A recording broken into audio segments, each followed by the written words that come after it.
Assalamualaikum warahmatullahi wabarakatuh. Perkenalkan, kami dari kelompok 9 di kelas Pengantar Hukum Bisnis M1 Fakultas Ekonomi Universitas Andalas. Kali ini kami akan mendiskusikan tentang hukum pembiayaan. Sebelum kami membahas tentang hukum pembiayaan, saya selaku moderator akan memperkenalkan anggota dari kelompok 9. Yang pertama ada saya sendiri, yaitu Yahfa Zuki Robbi. Kemudian ada Rizky Adi Nugraha. Setelah itu ada Nadira Elfarita Prizilia. Kemudian ada Rifada Gusti. Tujuan pembelajaran atau tujuan diskusi kali ini, yang pertama yaitu pengertian dan pengaturan hukum pembiayaan. Yang kedua, bentuk-bentuk pembiayaan. Dan yang terakhir ada macam-macam lembaga pembiayaan. Baiklah, pembahasan yang pertama yaitu pengertian dan pengaturan hukum pembiayaan. Dimulai dengan pengertian hukum pembiayaan. Hukum pembiayaan adalah hukum yang mengatur suatu kegiatan yang dilakukan dalam bentuk penyediaan dana bagi konsumen untuk pembelian barang yang pembayarannya dilakukan secara angsuran ataupun berkala oleh konsumen. Selanjutnya yaitu pengaturan hukum pembiayaan. Yang A ada dasar hukum substantif, yaitu perjanjian di antara para pihak berdasarkan asas kebebasan berkontrak antara perusahaan finansial sebagai kreditur dengan konsumen sebagai debitur. Pasal 1338 ayat 1 Kitab Undang-Undang Hukum Perdata mengatakan suatu perjanjian yang dibuat secara sah selalu berlaku sebagai undang-undang bagi yang membuatnya. Kemudian dasar hukum administrasi. Yang pertama ada Keputusan Presiden nomor 61 tahun 1988 tentang lembaga pembiayaan. Kedua, Keputusan Menteri Keuangan nomor 1251 _KMK 013 _1988 tentang ketentuan dana dan tata cara pelaksanaan lembaga pembiayaan atau diubah disempurnakan. Dan yang ketiga, Keputusan Menteri Keuangan nomor 468 tahun 1995 tentang perbankan tidak berlaku bagi pembiayaan konsumen karena dilakukan oleh perusahaan pembiayaan bukan bank. Selanjutnya kita masuk ke pembahasan poin yang kedua yaitu bentuk-bentuk pembiayaan. Dalam Keputusan Menteri Keuangan Republik Indonesia nomor 1251 _KMK 013 _1988 tentang ketentuan dan tata cara pelaksanaan lembaga pembiayaan diperincikan bahwa kegiatan perusahaan atau bentuk-bentuk pembiayaan meliputi yang pertama, sewa guna usaha. Sewa guna usaha adalah kegiatan pembiayaan dalam bentuk penyediaan barang modal baik secara leasing dengan hak opsi maupun leasing tanpa opsi untuk digunakan oleh leasis selama jangka waktu tertentu berdasarkan pembayaran secara berkala. Kemudian yang kedua ada anjak piutang. Anjak piutang merupakan kegiatan pembiayaan dalam bentuk pembelian piutang dagang jangka pendek di dalam suatu perusahaan. Kemudian bentuk yang ketiga yaitu usaha kartu kredit. Usaha kartu kredit adalah pembiayaan untuk pembelian barang atau jasa dengan menggunakan kartu kredit. Kemudian yang terakhir ada pembiayaan konsumen. Pembiayaan konsumen adalah kegiatan pembiayaan untuk pengadaan barang berdasarkan kebutuhan konsumen dengan pembayaran secara angsuran. Di samping itu, ditentukan pula bahwa suatu perusahaan pembiayaan tidak diperkenankan menarik dana secara langsung dari masyarakat dalam bentuk giro, deposito, tabungan, surat sanggup bayar atau promissory note jika surat sanggup bayar tersebut hanya dipakai sebagai jaminan hutang kepada bank yang menjadi kreditnya. Selain itu, lembaga pembiayaan terdapat unsur-unsur sebagai berikut. Yang pertama ada badan usaha, yaitu perusahaan pembiayaan yang khusus didirikan untuk melakukan kegiatan yang termasuk dalam bidang usaha lembaga pembiayaan. Kemudian kegiatan pembiayaan, yaitu melakukan kegiatan atau aktivitas dengan cara membiayai pada pihak-pihak atau sektor usaha yang membutuhkan. Setelah itu ada penyediaan dana, yaitu perbuatan menyediakan dana untuk suatu keperluan. Dan barang modal, yaitu barang yang dipakai untuk menghasilkan sesuatu atau barang lain, seperti mesin-mesin, peralatan pabrik, dan sebagainya. Setelah itu ada tidak menarik dana secara langsung atau non-deposit taking. Artinya tidak mengambil uang secara langsung baik dalam bentuk giro, deposito, tabungan, dan surat sanggup bayar, kecuali hanya untuk dipakai sebagai jaminan utang kepada bank yang menjadi kreditornya. Dan ada masyarakat, yaitu sejumlah orang yang hidup bersama di suatu tempat yang terikat oleh suatu kebudayaan yang mereka anggap sama. Selanjutnya, poin yang ketiga tentang macam-macam lembaga pembiayaan akan dijelaskan oleh Rizky Adinugraha. Kepada Rizky Adinugraha dipersilakan. Oh, baiklah, terima kasih kepada moderator. Selanjutnya, pembaca materi oleh saya sendiri itu macam-macam lembaga pembiayaan. Lembaga pembiayaan. Lembaga pembiayaan adalah badan usaha yang melakukan kegiatan pembiayaan dalam bentuk penyediaan dana atau barang modal. Lembaga pembiayaan sendiri termasuk dalam bagian dari lembaga keuangan. Namun, kegiatan usahanya sendiri lebih terfokus pada fungsi pembiayaan. Next. Berikut ini macam-macam lembaga pembiayaan di Indonesia. Yang pertama, perusahaan pembiayaan. Perusahaan pembiayaan menurut Peraturan Presiden Indonesia Nomor 9 Tahun 2009, perusahaan pembiayaan adalah badan usaha yang khusus didirikan untuk melakukan sewa guna usaha, anjing piutang, pembiayaan konsumen, dan atau usaha kartu kredit. Next. Yang B, kegiatan perusahaan pembiayaan meliputi yang pertama itu sewa guna usaha atau leasing. Pengertian sewa guna usaha leasing menurut Peraturan Presiden Republik Indonesia Nomor 9 Tahun 2009 tentang lembaga pembiayaan yang masuk dengan sewa guna usaha adalah kegiatan pembiayaan dalam bentuk penyediaan barang modal baik secara sewa guna usaha dengan opsi maupun sewa guna usaha tanpa hak opsi untuk digunakan oleh penyewa guna usaha selama jangka waktu tertentu berdasarkan pembayaran secara angsuran. Next. Dalam pengertian sewa guna usaha terkandung 6 unsur, yaitu yang pertama pembiayaan perusahaan. Pembiayaan di sini tidak dilakukan dalam bentuk sejumlah dana, tetapi dalam bentuk peralatan atau barang modal yang akan digunakan dalam proses produksi. Yang kedua, penyediaan barang modal. Peralatan atau barang modal ini biasanya disediakan oleh pabrikan atau supplier atas biaya dari lessor untuk digunakan oleh lessee. Selanjutnya, pembayaran sewa secara berkala. Lessee membayar harga barang modal kepada lessor secara angsuran sebagai imbalan penggunaan barang modal berdasarkan perjanjian sewa guna usaha. Selanjutnya, jangka waktu tertentu, yaitu lamanya waktu sewa guna usaha yang dimulai sejak diterimanya barang modal oleh lessee sampai dengan perjanjian sewa guna usaha berakhir. Selanjutnya, adanya hak pilih opsi sebagai lessee. Pada akhir masa leasing, lessee mempunyai hak untuk menentukan apakah dia ingin membeli barang modal tersebut, memperpanjang perjanjian sewa guna usaha, ataukah mengembalikan barang modal tersebut kepada lessor.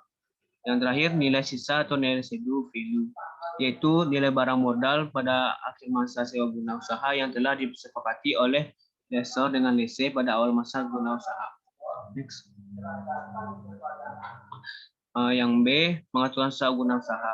Di Indonesia, lembaga ini masih relatif baru, yaitu baru ada pada tahun 1974 dengan dikeluarkannya beberapa surat keputusan Menteri tentang sewa guna usaha, yaitu Surat Keputusan Bersama Menteri Keuangan, Menteri Perindustrian, dan Menteri Perdagangan nomor 192, nomor 32, dan nomor 30 tahun 1974, tanggal 7 Februari 1974 tentang perizinan leasing usaha leasing.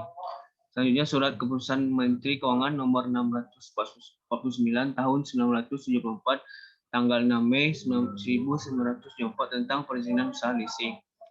Yang terakhir, Surat Keputusan Menteri Keuangan nomor 650 tahun 1974 tanggal 6 Mei 1974. Keunggulan dalam dan kelemahan sewa guna usaha. Keunggulan atau kelebihan dari sewa guna usaha adalah sebagai berikut. Yang pertama, adanya fleksibilitas, terutama dalam hal komunikasi, jaminan, struktur kontraknya, besar dan jangka waktu pembayaran angsuran oleh lessee, nilai residu, dan hak opsi bagi lessee. Next. Selanjutnya, biaya relatif murah. Dalam sewa guna usaha tidak memerlukan biaya yang sangat besar, karena prosedur dalam sewa guna usaha relatif sederhana.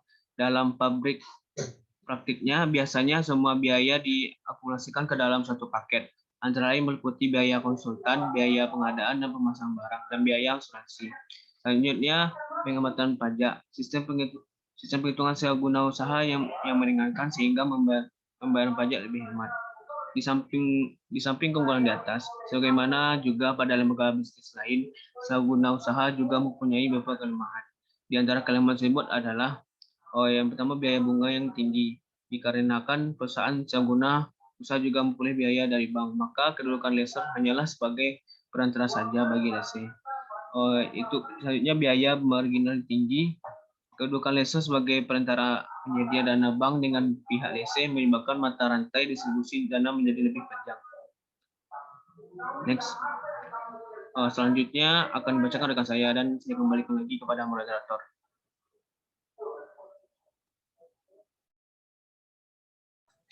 Terima kasih kepada Rizky yang telah menyampaikan materi. Selanjutnya, macam-macam lembaga pembiayaan akan dijelaskan oleh Nadira Elvareta Prizilia. Kepada Nadira, dipersilakan.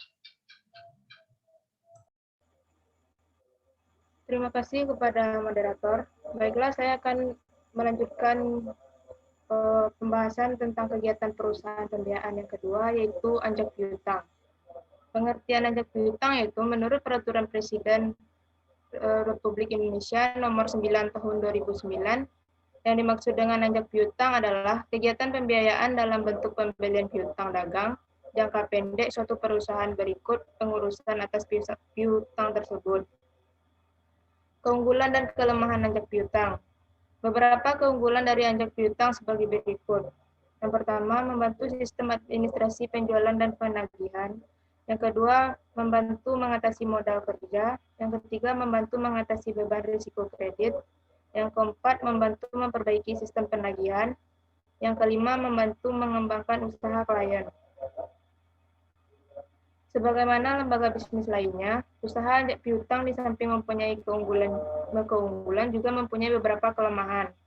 Kelemahan dari lembaga pembiayaan anjak piutang adalah yang pertama, pemborosan biaya, karena terlibatnya pihak lain yaitu pihak perusahaan anjak piutang dalam hubungan antara klien dengan nasabah, sehingga menambah beban biaya dalam bisnis yang bersangkutan. Yang kedua, menurunkan reputasi. Keberadaan perusahaan anjak piutang yang belum memasyarakat menimbulkan kesan seolah-olah kondisi klien sedang dalam kesulitan dan tak sanggup mengumpulkan sendiri penagihan piutangnya. Yang ketiga, bisnis rentan risiko. Hal ini disebabkan secara inheren hakikat dari lembaga anjak piutang adalah tidak menekankan pada jaminan. Yang keempat, kurang profesional. Karena belum populer dan tenaga ahli pun masih terbilang langka, sehingga masih ada anggapan bahwa bisnis ini sebagai leader of the last resort. Yang ketiga yaitu usaha kartu kredit. Pengertian usaha kartu kredit yaitu menurut Peraturan Presiden Republik Indonesia Nomor 9 Tahun 2009, yang dimaksud dengan kartu kredit adalah kegiatan pembiayaan untuk pembelian barang dan garis miring jasa dengan menggunakan kartu kredit. Pengaturan kartu kredit. Berbagai perundang-undangan dengan tegas menyebut dan memberi landasan hukum terhadap penerbitan dan pengoperasian kartu kredit adalah yang pertama, Keputusan Presiden Nomor 61 Tahun 1988 tentang Lembaga Pembiayaan, Pasal 2 Ayat 1 dari menyebutkan bahwa salah satu kegiatan lembaga pembiayaan adalah melakukan usaha kartu kredit. Keputusan Menteri Keuangan Nomor 1251 garis miring KMK 013/1988 tentang ketentuan dan tata cara pelaksanaan lembaga pembiayaan. Pasal 2 dari keputusan Menkyu ini menegaskan bahwa salah satu dari kegiatan lembaga pembiayaan adalah usaha kartu kredit. Yang ketiga, Undang-Undang Nomor 7 Tahun 1992 tentang Perbankan yang telah diubah dengan Undang-Undang Nomor 10 Tahun 1998 tentang Perbankan Nasional. Yang keempat, berbagai peraturan perbankan lainnya, misalnya Peraturan Bank Indonesia Nomor 14/2/PBI/2012 tentang tanggal 6 Januari 2012 tentang perubahan atas Peraturan Bank Indonesia Nomor 11/11/PBI/2012 2009 tentang penyelenggaraan kegiatan alat pembayaran dengan menggunakan kartu. Yang keempat yaitu pembiayaan konsumen. Pengertian pembiayaan konsumen, yaitu menurut Peraturan Presiden Republik Indonesia Nomor 9 Tahun 2009, yang dimaksud dengan pembiayaan konsumen adalah kegiatan pembiayaan untuk pengadaan barang berdasarkan kebutuhan konsumen dengan pembayaran secara angsuran. Pembiayaan konsumen merupakan kegiatan penyediaan dana bagi konsumen oleh perusahaan pembiayaan untuk membeli barang-barang konsumsi yang pembayarannya dilakukan secara angsuran atau berkala oleh konsumen. Pengaturan pembiayaan konsumen. Adapun pengaturan pembiayaan konsumen dari segi hukum perdata dan hukum publik dapat dijelaskan sebagai berikut. Yang pertama, dari segi hukum perdata. Ada dua sumber hukum perdata untuk kegiatan pembiayaan konsumen, yaitu asas kebebasan berkontrak dan perundang-undangan di bidang hukum perdata. Segi perdata di luar KUA perdata. Selain dari ketentuan-ketentuan dalam buku 3 Kitab Undang-Undang Hukum Perdata yang relevan dengan pembiayaan konsumen, ada juga ketentuan-ketentuan dalam berbagai undang-undang di luar KUH perdata yang mengatur aspek perdata pembiayaan konsumen. Undang-undang yang dimaksud adalah sebagai berikut. Yang pertama, Undang-Undang Nomor 40 Tahun 2007 tentang perseroan terbatas dan peraturan pelaksanaannya. Yang kedua, Undang-Undang Nomor 25 Tahun 1992 tentang perkooperasian dan peraturan pelaksanaannya. Yang ketiga, Undang-Undang Nomor 5 Tahun 1960 tentang ketentuan-ketentuan pokok agraria dan peraturan pelaksanaannya. Yang keempat, Undang-Undang Nomor 8 Tahun 1999 tentang perlindungan konsumen dan peraturan pelaksanaannya. Yang kedua yaitu dari segi hukum publik. Berbagai undang-undang di bidang administrasi negara yang menjadi sumber hukum utama pembiayaan konsumen adalah sebagai berikut. Yang pertama, Undang-Undang Nomor 3 Tahun 1982 tentang wajib daftar perusahaan dan peraturan pelaksanaannya. Yang kedua, Undang-Undang Nomor 8 Tahun 1997 tentang dokumen perusahaan dan peraturan pelaksanaannya. Yang ketiga, Undang-Undang Nomor 8 Tahun 1999 tentang perlindungan konsumen dan peraturan pelaksanaannya. Baiklah, saya kembalikan kepada moderator. Terima kasih kepada Nadira. Selanjutnya, macam-macam lembaga pembiayaan selanjutnya akan dijelaskan oleh Rifa Dagusti. Kepada Rifa, dipersilakan. Baiklah, terima kasih kepada moderator. Saya akan melanjutkan pembahasan tentang macam-macam lembaga pembiayaan yang kedua, yaitu modal ventura. Pengertian modal ventura, yaitu badan usaha yang melakukan usaha pembiayaan atau penyertaan modal ke dalam suatu perusahaan yang menerima bantuan pembiayaan atau invest company untuk jangka waktu tertentu dalam penyertaan saham, penyertaan melalui pembelian obligasi konversi, dan atau pembiayaan berdasarkan pembagian atas hasil usaha. Posisi dari kegiatan modal ventura ini cukup unik karena pembiayaan dengan sistem modal ventura ini mempunyai fungsi yang multidimensi, yaitu sebagai berikut. Yang pertama adalah sebagai lembaga finansial, yang kedua sebagai corporate institution karena adanya penyertaan equity, dan yang ketiga adalah sebagai lembaga penolong pengusaha lemah. Selanjutnya ada keunggulan dan kelemahan modal ventura. Beberapa keunggulan modal ventura adalah sebagai berikut. Yang pertama, merupakan dana jangka pendek dan menengah yang relatif murah dan dengan sistem repayment yang cukup fleksibel. Yang kedua, merupakan sumber dana bagi perusahaan baru yang belum memenuhi syarat untuk mendapatkan dana dari sumber pembiayaan lainnya. Yang ketiga, yaitu bantuan manajemen yang diberikan perusahaan modal ventura terhadap perusahaan pasangan usaha biasanya ikut menambah majunya perusahaan. Adapun beberapa kelemahan dari lembaga pembiayaan modal ventura adalah sebagai berikut. Yang pertama, yaitu apabila dilihat dari segi jangka waktu yang panjang, pembiayaan lewat modal ventura dapat menjadi sangat mahal karena sistem bagi hasil yang diterapkannya. Yang kedua, bantuan pembiayaan lewat modal ventura hanya dapat diberikan kepada perusahaan tertentu secara selektif. Dan yang ketiga, yaitu para pendiri perusahaan pasangan usaha yang dibiayai oleh perusahaan modal ventura dapat kehilangan kontrol dan kepemilikan atas perusahaannya karena manajemen dan saham yang dipegang oleh gejala kegagalan perusahaan yang bersangkutan cenderung diambil alih atau take over atau bahkan langsung dilikuidasi. Next. Macam-macam lembaga pembiayaan yang ketiga adalah perusahaan pembiayaan infrastruktur.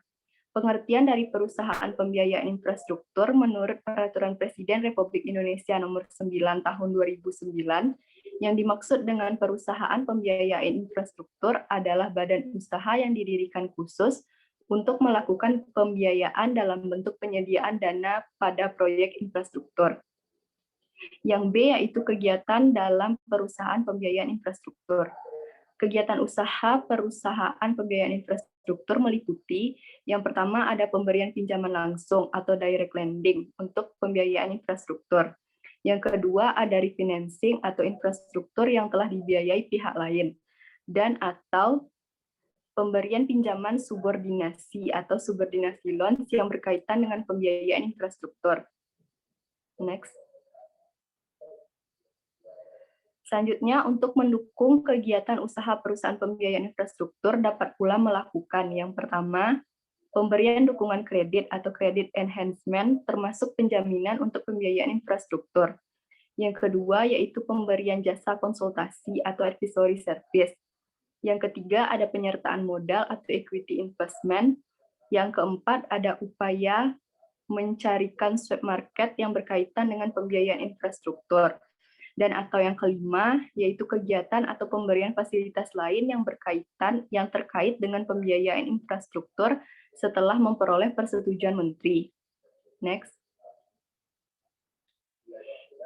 Kemudian yang dapat menjadi objek pembiayaan infrastruktur meliputi yang pertama adalah infrastruktur transportasi, meliputi pelabuhan laut, sungai atau danau, bandar udara, jaringan rel, dan stasiun kereta api.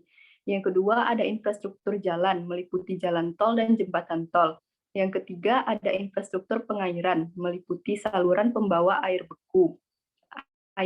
Yang keempat ada infrastruktur air minum, meliputi bangunan pengambilan air baku, jaringan transmisi, jaringan distribusi, instalasi pengolahan air minum.